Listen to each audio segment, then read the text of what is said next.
नमस्कार दोस्तों।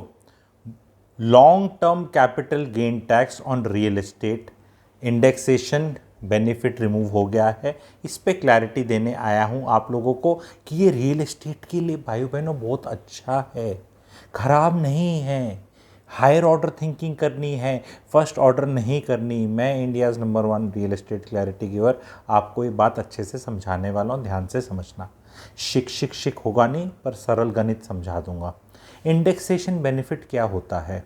एक इंडेक्स होता है जिससे आपने एक्विजिशन कॉस्ट जो होती है आपकी प्रॉपर्टी की कई सालों पहले ली, वो ज़्यादा बढ़ जाती है इन्फ्लेशन से एडजस्ट करके। एग्जाम्पल के तहत बताऊंगा, 20 साल पहले लेट से आपने एक फ्लैट खरीदा 20 लाख रुपए का और आज उसे बेच दिया 1 करोड़ का। भाइयों बहनों, तो कितने का खरीदा आपने? 20 लाख का खरीदा और बेच दिया 1 करोड़ का। तो ये रूल आने से पहले क्या स्थिति थी उसको कैलकुलेट करेंगे। वो स्थिति थी कि 20 लाख की जो आपकी एक्विजिशन कॉस्ट है वो 20 लाख की नहीं मानी जाएगी, उसमें एक इंडेक्स का फॉर्मूला लगेगा। आज के दिन वो इंडेक्स चल रहा था 363 पे। 2000 से स्टार्ट हुआ है वो इंडेक्स, 100 से आज 363 पे तकरीबन है। तो तकरीबन आप 117 था 20 साल पहले, तो 3 गुना कॉस्ट मानी जाएगी उसके। एक्विजिशन कॉस्ट मानी जाती 60 लाख। तो 60 लाख एक्विजिशन कॉस्ट मानी जाती, 1 करोड़ पे आपने बेचा, 40 लाख रुपए का आपको गेन हुआ। इस 40 पे 20% टैक्स के हिसाब से आपको 8 लाख रुपए टैक्स देना पड़ता। तो ये 8 लाख की फिगर आप याद रखना। अब क्या हुआ है, ये सब गणित हटा दिया, बोला तो इसको कि ईज ऑफ वो है। वो क्या है मैं बताऊंगा। रियल एस्टेट बूस्ट ही होगी, गवर्नमेंट का सबसे ज़्यादा फायदा रियल एस्टेट बूस्ट होकर होता है, वही बताऊंगा। तो अब क्या कानून है? अब ये कानून है कि 20 लाख की चीज़ आपने ली थी, 1 करोड़ की बेची तो प्रॉफिट 80 लाख, सब गायब बाकी। अब 80 लाख पे आपको 12.5% के हिसाब से देना है। तो 12.5% ऑफ 80 लाख प्रॉफिट अगर आप कैलकुलेट करेंगे तो कितना आएगा? 10 लाख रुपए के करीब आएगा। तो 2 लाख रुपए का गेन हुआ है। गेन इन द सेंस ज़्यादा देना पड़ेगा या नुकसान कह सकते हो। तो मोटा गणित पता होना चाहिए। सबसे पहले रोने धोने से पहले मोटा गणित पता होना चाहिए कि अगर 1 करोड़ रुपए की चीज़ है, अगर यही चीज़ फॉर एग्जाम्पल मैं एग्जाम्पल ले लूँ, 5 साल पहले ली होती आपने, 2020 में ली होती जैसे, तो उसका इंडेक्सेशन बेनिफिट बहुत ही कम था और उतना एप्रिसिएशन भी नहीं होता इतने सालों में।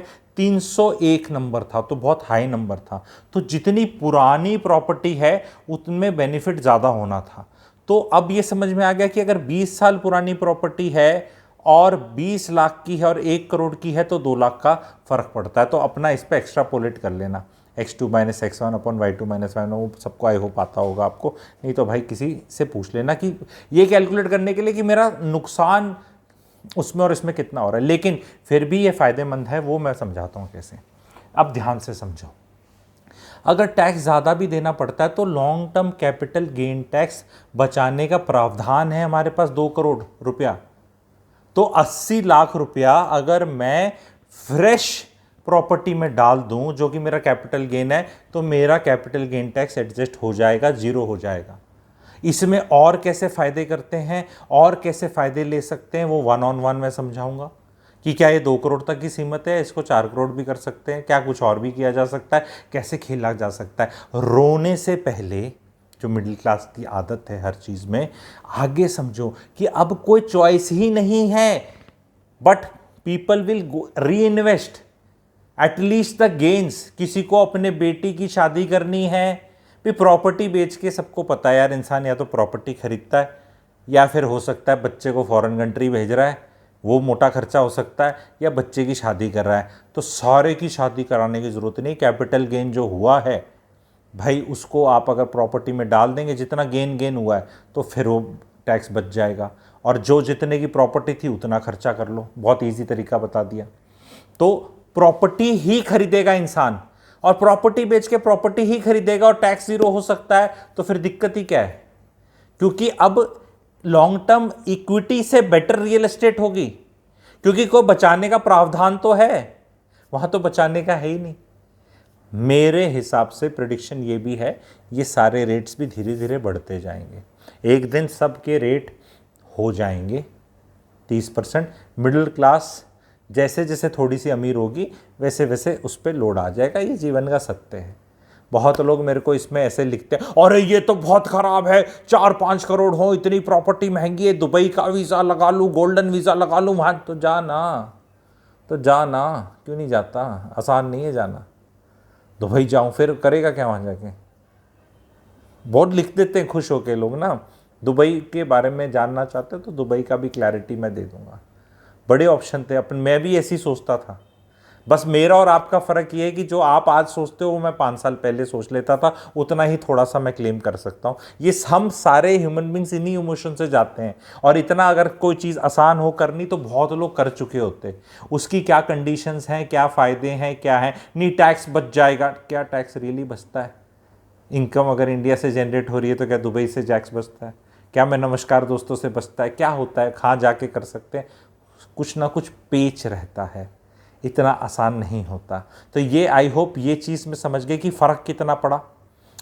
फ़र्क है, बड़ा है टैक्स का देना, पर ऐसा नहीं है कि कोई बहुत गेम चेंजर है। भाई 2.5% तो वहाँ बढ़ गया ना तुम्हारा, 10% था अगर 10 उसमें इक्विटी मार्केट में, तो क्लीन 2.5% बढ़ा है। यहाँ पर भी मोटा मोटी जो मैंने कैलकुलेशन बताई वही 2.5% आ रहा है, वही 2.5% का वो है, 20% से ये वाले एग्जाम्पल से बताया।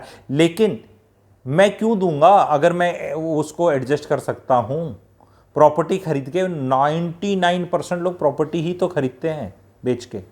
और अगर इससे किसी को बेचने का मन नहीं करेगा तो मार्केट में सप्लाई नहीं आ रही, इसका मतलब भाई वो कहेगा नहीं मैं नहीं बेचता, अगर मेरे को इतना टैक्स देना है मैं तो रखे रहता हूँ। तो मार्केट में ऐसा सप्लाई नहीं आ रही। ये खरीदने वाले के लिए कैसे सस्ता हो जाएगा मुझे ये बताओ? प्रॉपर्टी का प्राइस कैसे कम हो जाएगा? प्रॉपर्टी कोई भी चीज़ कहते हैं हम रियल एस्टेट के नेगेटिव है, नेगेटिव किधर है भाई? मैं तो कह रहा हूँ इक्विटी मार्केट के लिए भी कोई नेगेटिव नहीं है। वो भी मार्केट जब तक खत्म बंद हुआ, एक बार गिरा, डाइजेस्ट कर लेता।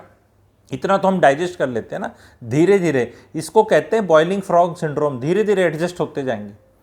2.5% बढ़ा दिया, फिर 2%, फिर 1, फिर आधा ले लेंगे, वो ले लेंगे।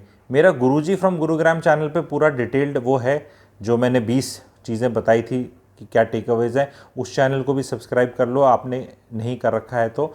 अदरवाइज़ कमेंट सेक्शन में real estate webinar info group, जो अब अपॉर्चुनिटीज़ अराइज हुई हैं, अब क्लियर हो चुका है कि real estate is emerging as a go to investment from the government side also. पर market is for the aware investor. आंख बंद करके आप ब्रश नहीं कर सकते कि कहीं कुछ खरीद दो कितने रेट पे, कोई हिसाब से पिक एंड चूज़ वाला मार्केट है। Location specific, city specific, builder specific, asset size specific, payment plan specific, ticket size specific, demand supply specific, local gentry specific. अब हमारे जैसों को तो बहुत अच्छा लग रहा है, क्योंकि अब हमारे जैसों की थोड़ी कदर हो जाएगी, क्योंकि अब गाइडेंस की ज़रूरत पड़ेगी मार्केट में। वो है, अदरवाइज़ तो मैंने बताया ना, एक साल तो ऐसा निकला कि गधे घोड़े, लंगड़े गधे, लंगड़े घोड़े सब टुकड़ुक टुकड़ुक चल रहे, पता ही नहीं था कौन है। धूल मिट्टी इतनी उड़ रही थी आप डिस्टिंग्विश नहीं कर सकते। पर अब पता करना है, पता चलना है। यही चीज़ मैं सिखाता हूँ आप लोगों को जो सीखना चाहते हैं। Real estate webinar info group में आप जुड़ें। रियल एस्टेट मेंटरिंग प्रोग्राम भी चल रहा है, वो एक पेड कोर्स चल रहा है रियल एस्टेट का। अगर वो ज्वाइन करना चाहते हैं तो ramp, real estate mentoring program का शॉर्ट फॉर्म दिए हुए नंबर पे व्हाट्सएप कर सकते हैं। आई होप अब आप लोगों को क्लैरिटी है कि इसमें अपने को टेंशन नहीं लेने का, क्योंकि सारा टैक्स बचाया जा सकता है। जैसे कि इक्विटी मार्केट के अंदर 1.25 लाख कैपिटल गेन बचाया जा सकता है, 1.25 लाख। उसके में लिए कुछ करना नहीं है। 1.25 लाख तक गवर्नमेंट ने बोल दिया कि चल यार आम आदमी का कैपिटल गेन कितना होता है, 1.25 लाख तक नहीं देना पड़ेगा। अगर उसका इक्विटी में लॉन्ग टर्म गेन हुआ है किसी पर्टिकुलर ईयर में 1.25 लाख तक, अगर 2 लाख तक हुआ है तो फिर उसको टैक्स देना पड़ेगा उस 1.25 लाख से ऊपर जो वाला है। तो आई होप ये समझ में आ गया कि वहाँ तो लिमिट डाल रखी है, यहाँ की लिमिट 2 करोड़ है। तो 2 करोड़ वर्सेस 1.25 लाख में real estate is the winner भाइयों बहनों, real estate is the winner. क्योंकि एक आम आदमी 2 करोड़ बहुत कैपिटल गेन का एडजस्टमेंट होता है। तो आई होप, एंड उसके बाद जो बचा खुचा है उस पर 12.5% मात्र टैक्स देना है। तो ये चीज़ मैंने क्लियर करी। चैनल को लाइक करें, सब्सक्राइब करें, शेयर करें। Thank you very much.